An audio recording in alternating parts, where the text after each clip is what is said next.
Yeah, hello. First of all, I'm really not that smart. Yeah, I'm celebrating mediocrity. When I have stress, I bite my fingernails. I never do any cold showers or whatever. So I'm mediocre for 95% of what I'm doing. That's why I need to work up with other people. I'm only smart in a tiny little piece. And so that's why I need partnerships. That's why I'm so proud to have met Christoph. But on the other side, he makes me very sad, because when you see that your introduction already gets longer than your speech, then you see you're getting older. Yeah. And therefore, and I'm pretty mediocre. For example, I don't get a haircut in time, as you can see. So, but then I saw Christoph. Yeah. So, and then I wanted to apologize that I forgot my shaver in the hotel, and then I saw Christoph. So, yeah. So I thought, oh my God, what an optimistic agenda here. And here I am to tell you that we're basically doing the wrong things, and the title of my presentation is wrong from the beginning. Because as soon as you think about a world without waste, you still think about waste. Yeah. So when I tell you, like I have a famous colleague in Chicago, he said, don't think about a pink elephant, yeah. You think about a pink elephant. Yeah. So when you think about zero waste, you still think about waste. Yeah. So I'm talking about a world where everything is beneficial. And this is amazing. It's a type of recycling here. It's a philosophical and religious question as well. Do you think that humans are bad? Yeah, they're evil. Yeah, then you need to control them to be less bad. Yeah. Do you think that humans want to be good? If you give them a chance to be good, you can support them to be good. So that's why we're here in the Catholic place. It's amazing. I was here about 30 years ago because I was at the board of the German board of the university, Catholic University Association, and we really were in trouble because the Pope was not really progressive, and we always got complaints from Rome that we wouldn't behave properly, etc. Really totalitarian habits. And at this point, the Bishop of Munich was nice. He said, Michael, I'm praying every day that God might open or close the eyes of the Pope. So things take time. Yeah? And what you see, what happens right now in the Catholic Church, it's amazing in just such a short period. Yeah? When I would be Rachel Carson, I would be dead in 2 months. Yeah? She died at the age of 56. And I had a professorship as well in Pittsburgh from 94 to 99. I was teaching in Stanford and Harvard and Princeton. And I can tell you the universities are not better in the United States than they are here, but they are better in making things up, promote things, etc. So that's what Christoph learned in the United States, basically. I'm pretty mediocre. But it helps, the promotion helps. If we would call it Wiege to Wiege or Woche to Woche, nobody would understand it, but Cradle to Cradle, you understand. In Bavaria, it's called Knödel to Knödel. So we basically I want to run you through some slides. What is it? And this is, so it's not about sustainability as well, that you understand. It's not because sustainability is pretty boring. If I ask you how's your relationship with your girlfriend, what do you say? Sustainable. Then I'm really sorry for you. And so it's about innovation, it's about quality, it's about beauty. A product which becomes waste is just a stupid product, that's it. So, and don't make it an ethical thing. Even ethics is really important, no doubt, but ethics is important for you personally. Don't try to make it up for the whole society, because if you try to tell people to behave ethically, it always leads to double moral standards. Why does the Vatican Bank commit the worst crimes? Because they know what evil is. And in this context, I did some tests with my students. I'm teaching my main teaching obligation. My chair is in Rotterdam at the business school, because Rotterdam Business School is the most respected business school in Europe. And I need to show it makes sense for business. Because I'm doing some tests with my students, for example, where's the highest rate of speeding? So where do students really go? Do people drive reckless? Where it's really twice as fast since they should do so. It's in front of kindergartens. Because our children are not designed for our industrial system. So, we are late, and they spit on your jacket, and they say, I don't want to go to kindergarten. You drop them, and just then you dash away because you feel terrible, because your child has a little fever and you should stay at home. So you dash away and you don't care. You're late anyway, so you don't care that there are all these little children crawling and walking along because you're in a hurry. We're in a traffic jam, just when you're in a traffic jam, you switch the lane, you're causing 200 times more delay for the people behind you than you can gain as an average. But you don't care because under stress you forget about ethical behavior. So, but when you understand it's a quality thing, then you invest when you have a quality problem. Because otherwise companies always forget about the environment when they have financial problems. And so it's about innovation, but it's about quality, and it's about beauty. Traditionally we take things, and you can see it here, we make things, we put them into landfills. And we think it's environmental protection when we minimize damage. So please reduce your water consumption, please reduce your energy bill, please reduce your water consumption. It's not. You're not only minimizing damage. Do you call it you're protecting your child when you beat your child 5 times instead of 10 times? No, you're not protecting, or your boyfriend, whatever. So you're not protecting, you're only minimizing damage. And for less bad, we are too many people. And when we only slow down the destruction by being more efficient, we are reaching the opposite. Because East Germany has been protecting the environment so much better than West Germany before unification, just by inefficiency. They couldn't destroy all the wetlands because the system was so inefficient. So if you do the wrong things, don't make them perfect. Otherwise they're perfectly wrong. So the first thing is to say what is the right thing, not optimizing existing ones. But this is where we are. We do all this efficiency stuff. There are about 7 million tons of plastic going into the oceans. And I'm amazed because you can reduce it by 10%. Does it really help? So Germany wants to reduce their greenhouse emissions for 20% in 2020. Does it really help? It will be compensated in China in minutes, so it's irrelevant. It just keeps us busy. So we have areas in the Northern Pacific where the plastic concentration is up to 60 times higher than the natural plankton concentration. I was on rubber boats to protect whales from Japanese and all different types of hunting nations. But today there are more seals, more whales, more turtles being killed by plastic than by anything else. I walk with my students along the beach and I'm just catching seabirds, and I look, hey, what do we find? We find 400, 500, 600 pieces of plastic in such a seabird. They get a bigger and bigger stomach, and then they die. You can see this from an ethical perspective, but it's not an ethical question, it's just stupid chemistry. How should I tell a young high school student to study chemistry when this is a result? So, and how could you ask somebody to join the industry when this is a result? If I reduce it by 10%, what do I actually do with it? It's wrong design from the beginning. But you can do something. Because I was a little afraid because I thought maybe they have oysters today for lunch. But I asked and I thought, no, they only have cheap sandwiches. So it's much easier. So if you want to protect the environment, you can do something. Eat oysters. In each oyster we find at least 1,500 pieces of plastic, minimum. So each oyster is cleaning about 60 liters of water a day. And so we get all these plastic particles collected in the oysters. Up to 40,000 pieces of plastic in one oyster. This is circular economy, isn't it great? This is recycling.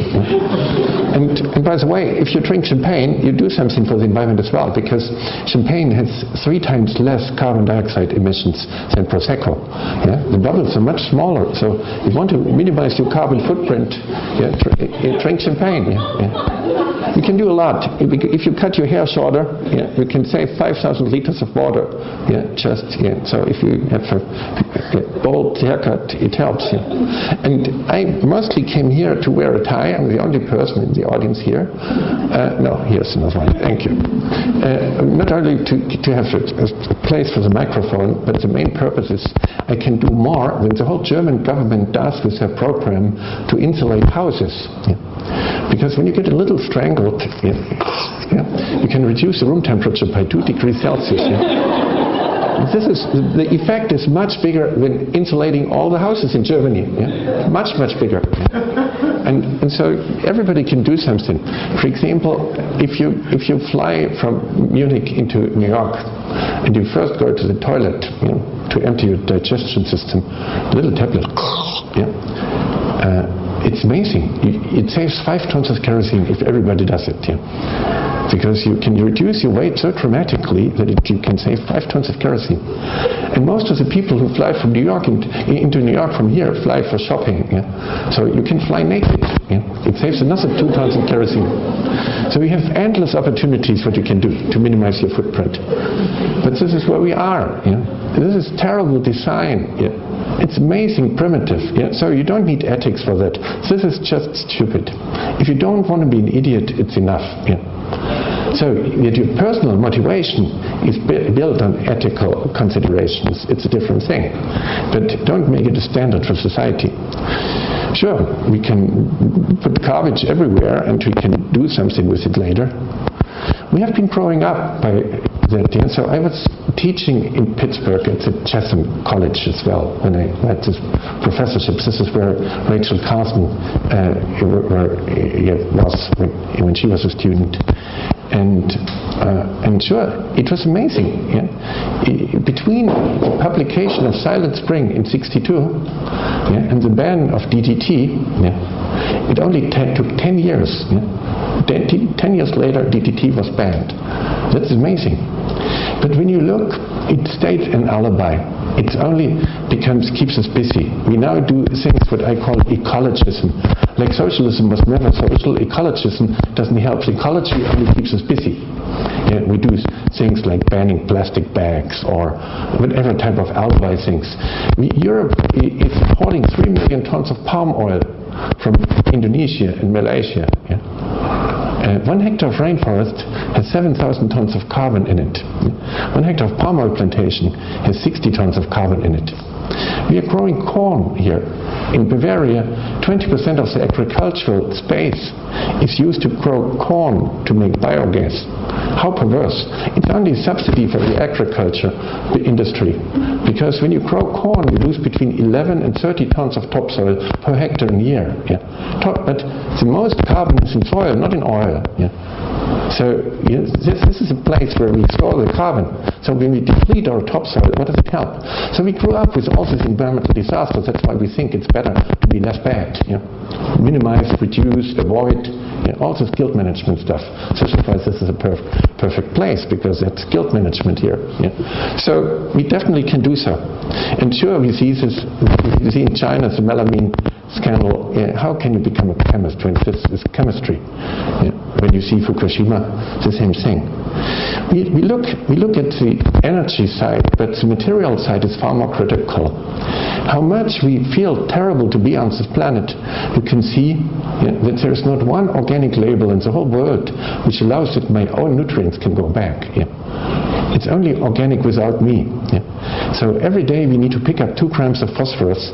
We need to release it to the environment. There's far more radioactivity released to the environment by phosphate mining that's used in all nuclear power plants. Just in the last 20 years we put 15,000 tons in Germany of uranium on our agricultural land as a contamination of the fertilizer. So, and as well, the energy problem is not an energy problem, it's a carbon mismanagement.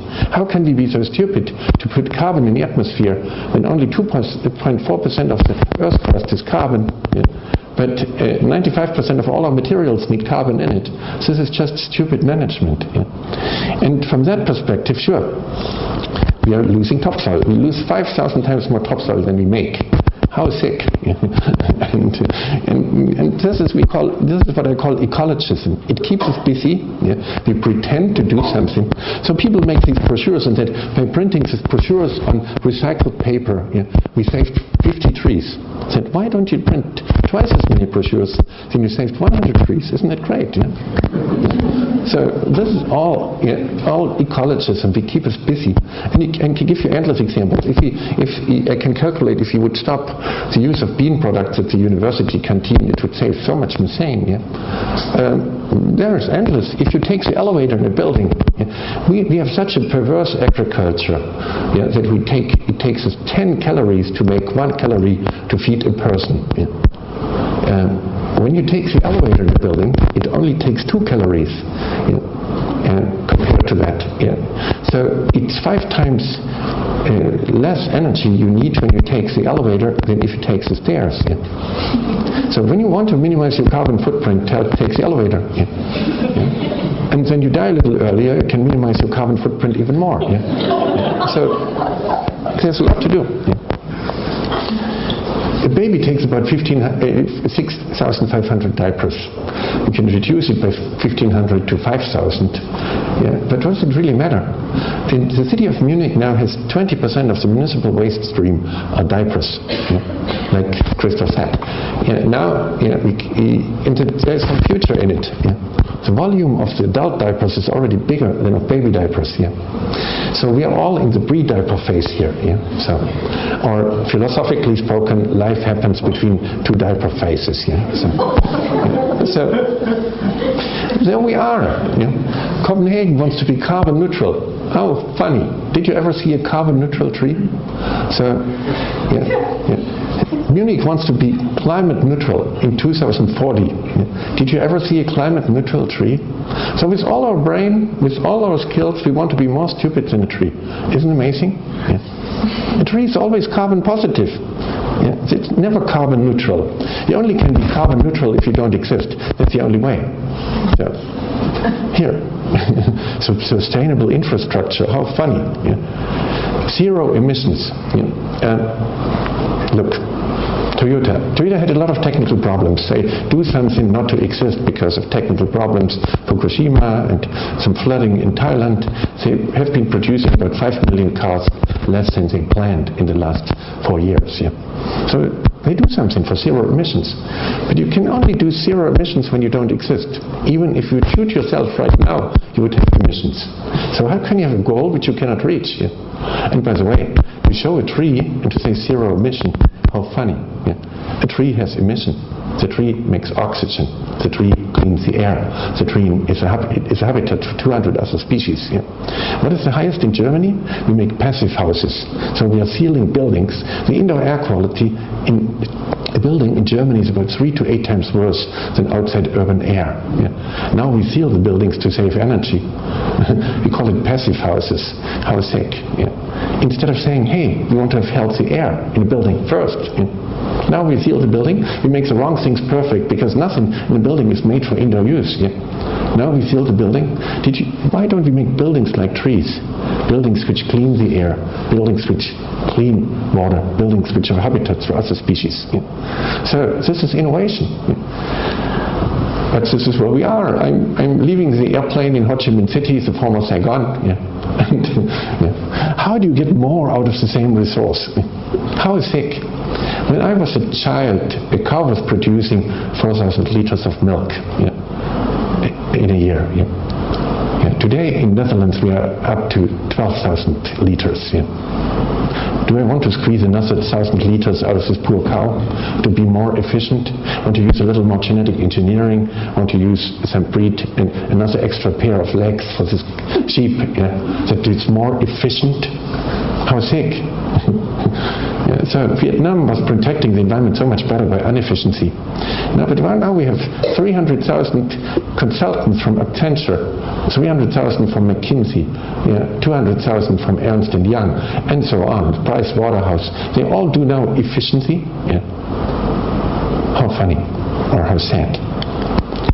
What I'm doing first, I'm a chemist, and because I was in love with my chemistry teacher, I was 16, she was 24, I learned about chemistry.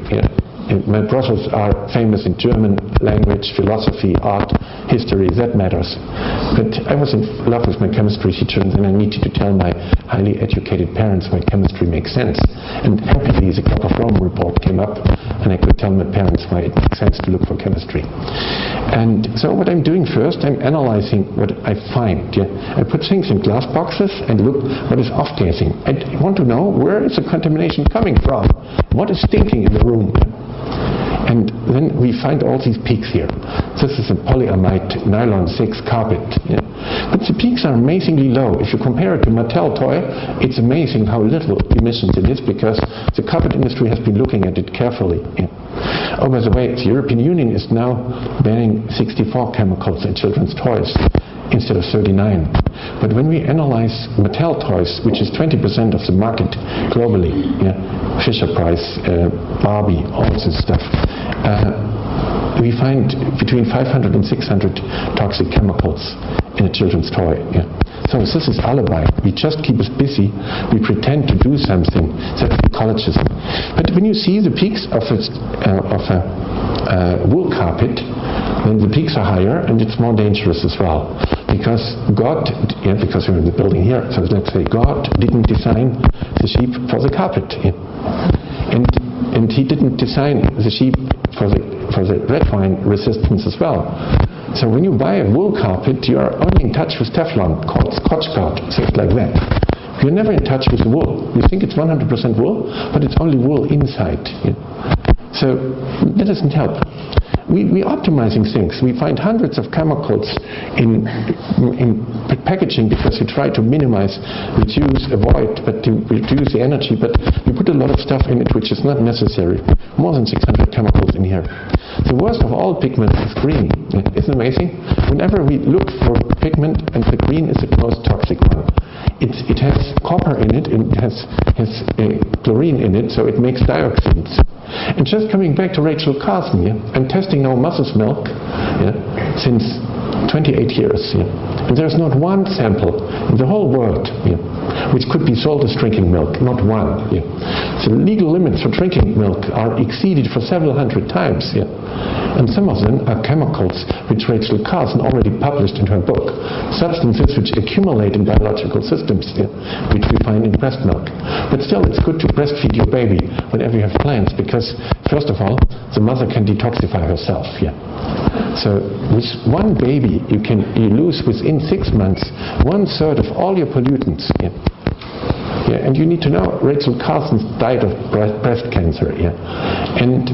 And ironically of that. And most of these chemicals are strong carcinogens. But chemically correct and biologically correct, it's good to breastfeed a baby. Oh, by the way, when you lose 1/3 of your pollutants, it's always good to have 3 children, isn't it? But it's not scientifically accurate, because it's always 1/3 of your remaining pollution which you can get rid of. So it's an endless line of children which you need for that. But for men, there's nothing like that. But I can tell you from a scientific correct perspective, it's still much, much better to breastfeed your baby for 6 months than using any Nestle milk powder. Far more. Even in highly polluted areas, because the liver doesn't work in babies. It's building up its capacity over the months. But after 6 months it works. And so don't breastfeed a baby longer than 9 months, because then it's really chemical harassment. Before, most of the pollutants just flush through. They don't get metabolized. So it's still better as well from a medical perspective for the immune system of the baby to be breastfed. But it's amazing, there's no green which is green. When you really want to protect the environment, always buy a black Porsche, not a green one, because the black is just pure carbon, and when you do recycling, it always can just burn without any residues, because this is a highly toxic pigment. So when we use a green, we always need to mix a yellow and a blue. So we still have these things on the market: lead oxide, these crystal glasses, where you drink your whiskey from. When you do so, you get about 150,000 times more lead than is legal in drinking water. Yeah. And there was Alan Silvergeld, another great hero in the United States, maybe from another institute. Alan Silvergeld, she was the one who made the United States stopping the use of lead in paint. Until 1973, the United States used lead in paint. And we still today have lead poisoning for children because the lead acetate and carbonate taste sweet when you try it in houses where you have old paint in it. And it's still a big problem, lead poisoning. But we still struggle with that. With one glass in a recycling container, you're polluting more than 10 times of glass. The mineral water has higher concentrations than is legal in drinking water because in the recycling. So, and we still buy it. It's Albert Heijn here in Netherlands. So there are great heroes who said there's no goal more crucial to healing the planet than stabilizing human population. In Israel, you say, when you save one life, you save the planet. Here it says, the more you kill, the better. Yeah. Yeah. Isn't it? Stabilizing human population? Yeah. So the question is first, are we too many people on this planet? Do we want to look at a child? And there I'm pretty much with the Catholic Church, I can tell you. Do you want to look at the child and say, oh shit, overpopulation? Yeah. Or you want to look at the child and say, hey, what an opportunity for this planet. Welcome to this planet. Yeah. So when we look at the biomass of other animals, if you take the biomass of ants, yeah, the biomass of ants is 4 times bigger than of human beings. Yeah. And because ants don't take elevators, these pigs, they always take the stairs, so they work physically much harder, and they only live 3 to 6 months. Because of that, they equal in their calorie consumption about 30 billion people. So we are not too many, we are just too stupid. The difference between them and us is we are making waste. As soon as we are making waste, we are too many. In a linear system, we are too many. In a circular system, we can celebrate abundance because we have energy input. But it's important not to romanticize nature. People are rolling their eyes and say, what did we do to Mother Earth? Prince Charles or Vandana Shiva, whatever. As well, a famous lady from Institute names, whatever. But there is no Mother Earth. The strongest carcinogens are still natural chemicals. The most toxic chemicals are still natural chemicals. Cancer is necessary to adjust the gene pool. For the individual, cancer is a disaster. But for the collective, it's essential. Mutagenicity means that you can adjust the gene pool. So nature is not our mother. Nature is our teacher. Nature is our partner. We can learn endlessly, but not romanticizing nature. Because when we talk about Mother Earth, we make ourselves small and ugly. We always apologize for being on this planet. So, but there is no Mother Earth. No mother would give cancer to her child, would she? No. So, but we can learn from nature. In these 2,500 chemicals I find in breast milk, there's not one natural chemical, not one. They're all synthetic ones. So we can learn from nature not to make stuff, and this is what Rachel Carson did, not to make stuff which accumulates in biological systems. So we are not too many, but we are too stupid. We are not good enough. The reason is we lost a whole generation of smart people after Seveso, Bhopal, Chernobyl. Rachel Carson basically wiped out a whole generation of smart young scientists. Because how could you start chemistry when Monsanto is polluting the world? DuPont and all these ones. After the accident in '86, and the Basel, most of the chemical companies changed their names. Said, oh, we are not doing chemistry, we do life science. They made all these artificial names, Novartis, Aventis, Clariant, Evonik, all just to hide that they are chemical companies. Instead of saying, hey, let's make good chemistry. So in 1986, I was in Frankfurt, and I had a taxi driver from Bangladesh. And he told me a joke. He said, a teacher comes to this elementary school and he says, hey, what are your parents doing? And one says, oh, my father is a farmer. Oh, I said, oh, say hello, that's good. We need healthy food. Oh, my mother is a teacher. Oh, say greetings. And so he always finds nice words. Then little William comes up and said, oh, my father is a naked dancer in a gay bar. I said, hey, wait a minute, naked dance in a gay bar? No, my father is a chemist at Turks. So it was better to be making dance in a gay bar than being a chemist, because the company was releasing carcinogenic chemicals over a year. Every 1 week, about a ton of chemicals which ended up in the river, and we didn't know how to get it out. And 30 million people drink the water from the River Rhine. So it's really key. So in 2011, exactly 25 years later, I was in Frankfurt and had a taxi driver from India with a big six turban around it. And he told me the same joke, but this guy was a banker. So 10 years ago, when you said, "Oh, my father is a banker," everybody said, "Good." And they said, "What a pig." And the same happened to scientists. This is why our stuff is so primitive. And this is why we need to reinvent stuff. So instead of taking care of waste, what you're doing, it makes far more sense to take care of products. Except maybe when you played too little with your excrements in your childhood, you need to take care of waste. Because why should you take care of other people's garbage? You're young. Think about new products. Think about innovation, not about zero waste and waste management. Okay, when you have some problems with your anal face, then you look for garbage. But is it really? So, look, isn't it amazing that we want to minimize our footprint? Sure, it makes sense to reduce oil and gas, definitely. But where's our positive footprint? We take it in also the Scandinavian approach and we try to put it into Europe. Look, when you walk in Sweden, your footprint destroys the soil. That's why you try to minimize your footprint. And you can do a lot to do so. If you make legislation that men wear high heels, then you have a smaller footprint. Sure. But does it make sense? So, but when you walk along the river Isar here, your footprint means that your water stays long in the meadow. So why don't you make your footprint a retention room for water? Why don't you have a big footprint but make it a wetland?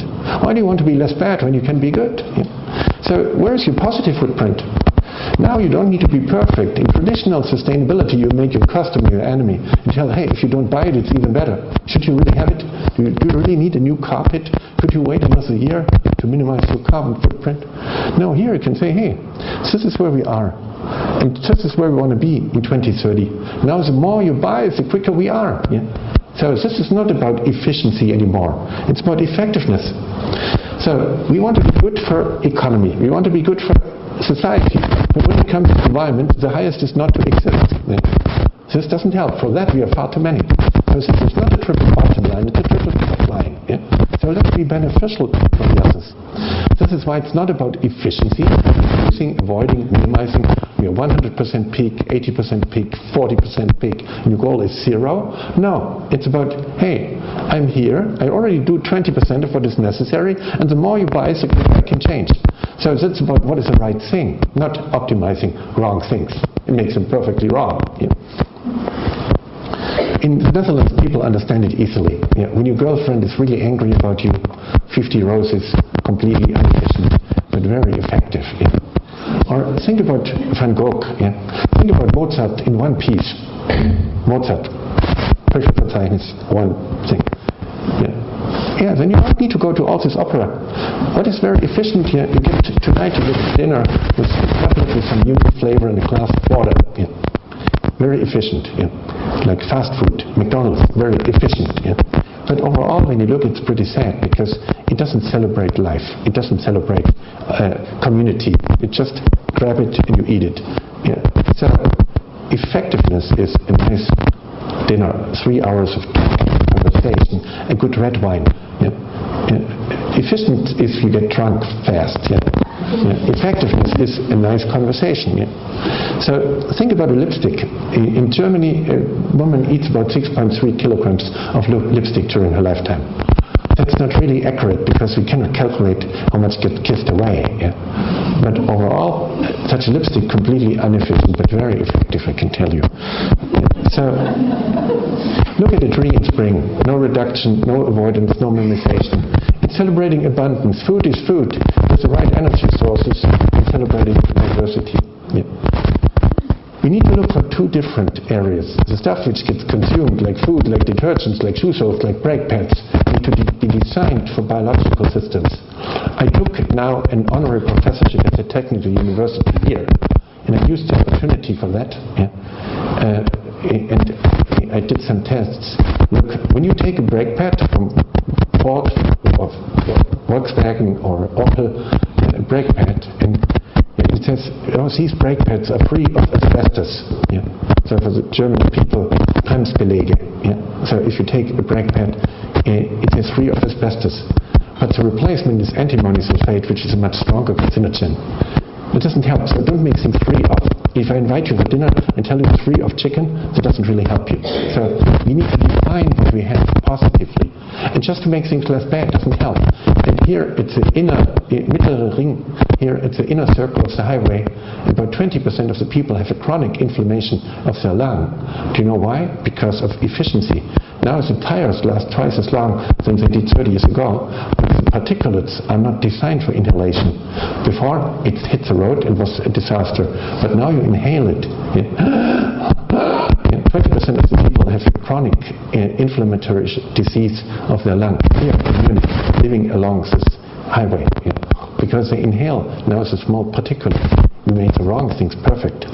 So the biological nutrient, we do the Puma collection, for example, 128 products in it, because it's the first shoe which is designed for abrasion, so the shoe soles can go back in biological systems. And we do paper. This is the first paper designed for the Taliban. Yeah, because you need to link, especially in that room, you need to think about your enemies as well. And you can blame religion for a lot of wrong things in life. But one of the beautiful things of this Christian religion here is really to learn to understand and even to love your enemies. Yeah, it's really such a poetic way to look at life differently. And sure, these Taliban, these Islamic, whatever, fundamentalistic idiots, they don't really like us. But still, we can learn to love them. And one of them is this book.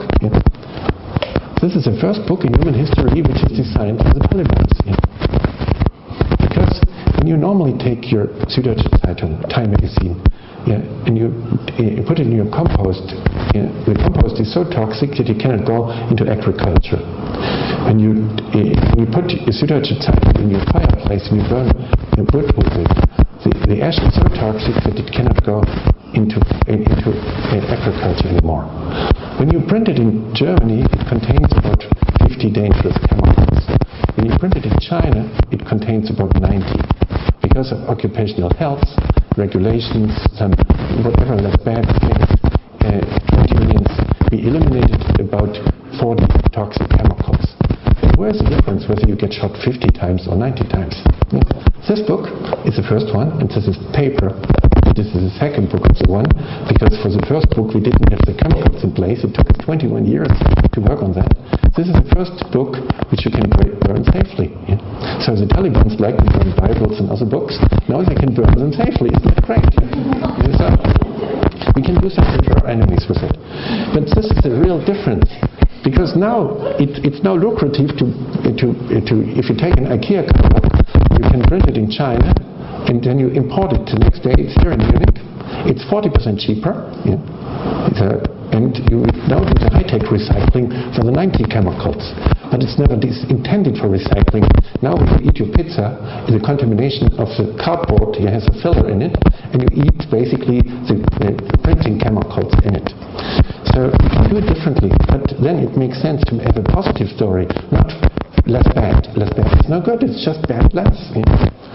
So you can look in the internet if you do so. Just because of having a few minutes, Google or YouTube, you find it in English, in German. YouTube, Cradle to Cradle, you find the story of the paper. It's the first time in human history that you have a book which is designed for biological cycles. Since we started printing, we took whatever worked, cobalt and nickel and molybdenum and cadmium, whatever worked we put in for printing. But now we positively choose everything for biological material. The same with Puma, because the new CEO of Puma thinks we have a 10-year contract with the company to change everything to Cradle, but the new CEO stopped the project because he thinks they cannot afford ethics when they are under stress. Instead of understanding the innovation opportunity. Even Greenpeace is only doing a detox campaign. They take 200 chemicals which are nasty, and the industry agrees to take them out. everybody is proud. Oh yeah, we took these 200 chemicals out. Now the industry puts another 200 in it. You better make a botox campaign that helps at least a little bit, at least for me. So instead of doing a detox campaign, so we need to define things positively. We do this across the industry, and we see definitely the Netherlands are leading. And because the Dutch people first ask not is it ethically reasonable, the Dutch people ask first, like the Chinese, can we earn money with it? Yeah? And I like that because it's far more pragmatic. Because then it becomes an ecological system, and we can use this. So technical nutrients. Yeah. So take, for example, the fabric, what you said about. So when you make such a chair, the pieces you cut off, the trimmings are so toxic that they need to go into hazardous waste incineration. Yeah. But you sit on it. So sitting next to a beautiful girl, for example, you get a little nervous. Yeah. So actually, you break the fabric, so you eat it actually. Yeah. So it needs to be edible.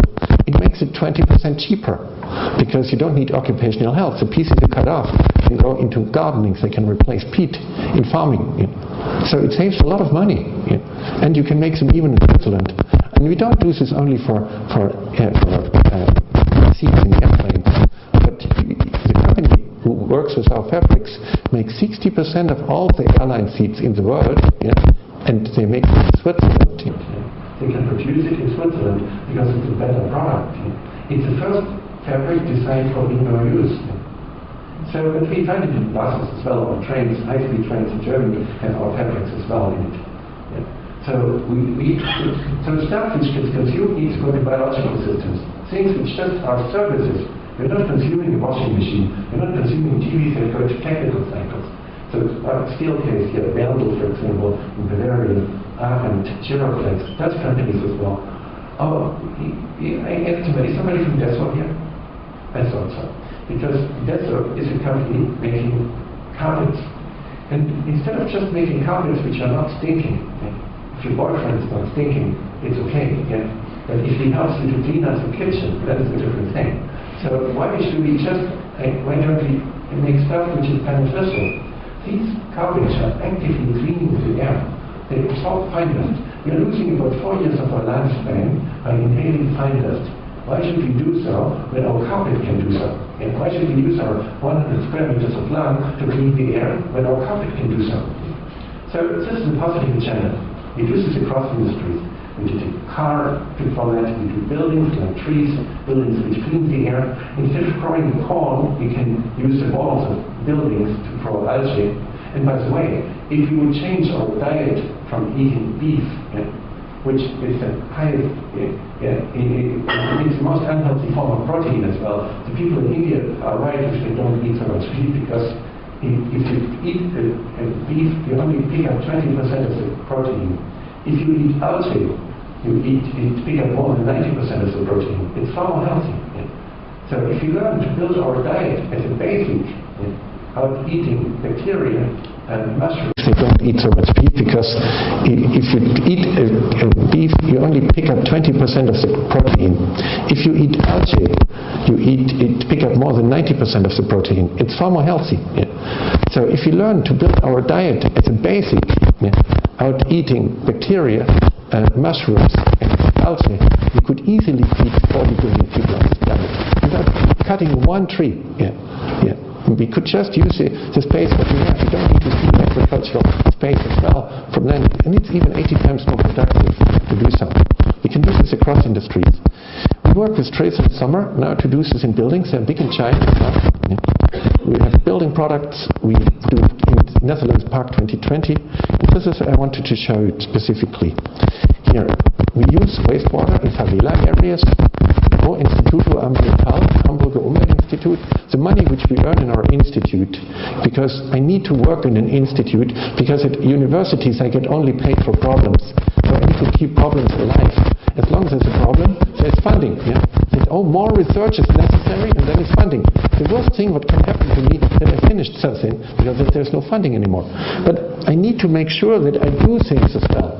So in '92 we started in favela areas in Brazil with the Earth Summit to use water from favelas to agriculture. And on 1 hectare of land, cleaned the wastewater of 5,000 people. We learned it. We put Chinese experts in it. Yeah. And you know, in China today, still in the countryside, when you are invited for dinner, people expect you to stay.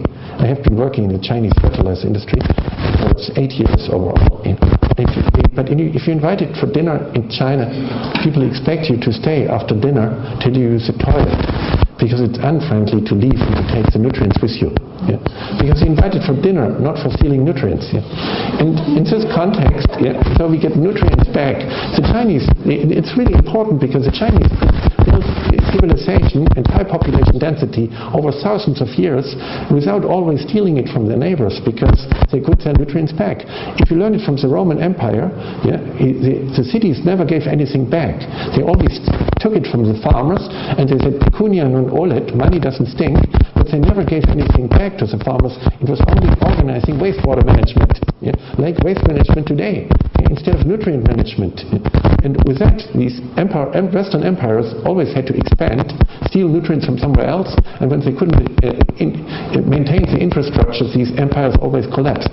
In China it was different. Over thousands and thousands of years, people were able to put it back in the rice field, and that's what we learned. We put Chinese experts into Brazil favelas, and we took them in Dongguan and in other Chinese areas as well.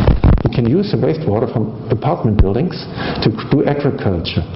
And yeah, you see that Au Institut Ambiental, we did now 150 finance trials, own funding.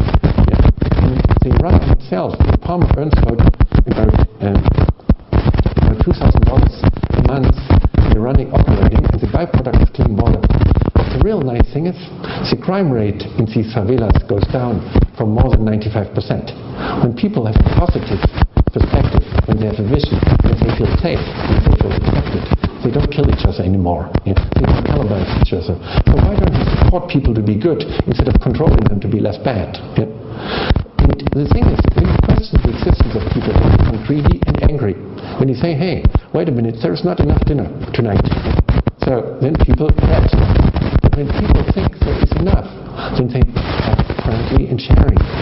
They come to a far more humble lifestyle. Even the poorest of the poor people are always friendly and sharing when they feel safe and accepted. And when they have fear, they grab it. All over the world, they're the same. Not only in Germany, people forget ethical behavior under stress immediately. It's just how we are. So why don't we support people to be good? We need to get phosphorus back. We see the Netherlands is the first country in the Western world which has a clear policy to get phosphorus back. In 2020, there will be no import of phosphate anymore. Yeah.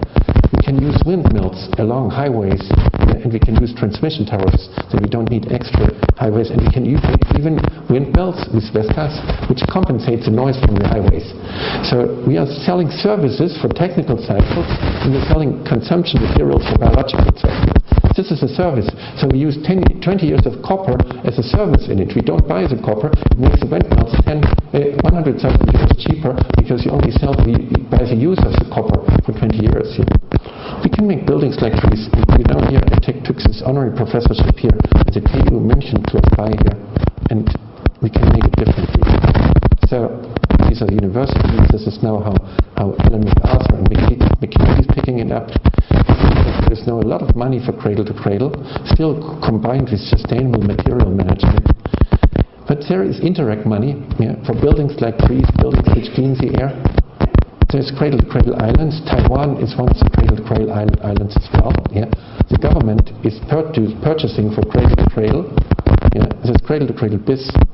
This is a book, The Upcycle, because I don't want to come back as a rabbit forever. I want to learn from it, and I want to come back at a higher level. So it's not about recycling, it's about upcycling. Yeah. This is the American book, and Bill is an architect, and without him nobody would have understood the message. Yeah. The concept Cradle to Cradle came out of the Swiss chemical industry after the Sandoz accident. They gave us about $5 million to do so. And then you might say, hey, this was in 86, why was it so slow? There's only 1,100 products in the market. I want to tell you, between the Declaration of Human Rights in Hamburg, Germany in 1765, yeah, and the right to vote for women, it took 150 years. Yeah. Between the first internet in 73, and now it took a lot of time. Between the first mobile phone in 68, it took a lot of time. So sure, we need to be faster than that. But without Bill McDonough, nobody would have understood the message at all. Because he's the greatest communication person I ever met. He has charisma, he brings people together. I'm just his material boy. I'm the scientist, the material boy. So we need to work together. We have companies like Philips are working on that. There's a Cradle-to-Cradle association in Germany as well. Internationally, there's CradleNet, there's Cradle people, there's Cradle supporters. You can link into the Cradle community. There's a Cradle-to-Cradle Congress for the German-speaking people. There's a little area here as well, with very famous people in that as well. At the 15th of November in Lüneburg. If you want to join that, it might be an opportunity. I will be there as well. So take the picture from the beginning, and you heard it already. The thing is, if you change the diapers, super absorbers, really toxic waste being burned in incinerators, to making it viscose-based or cellulose-based, you could collect them separately. You could sterilize them. You make a powder out of it. You can remove the plastic. With one baby, you could grow 150 trees in China or in Israel, because it absorbs the water so nicely. So with one baby, you could grow 150 trees. So the baby could be carbon positive just by the diapers from the beginning. So why do you want to be carbon neutral? Why do you want to do zero waste when you can be beneficial? So let's look at you, let's look at children, let's look at human beings as an opportunity for the planet, because then they're friendly, they're humble, they're sharing, and then we have a positive future and we can generate a positive footprint. Thank you very much.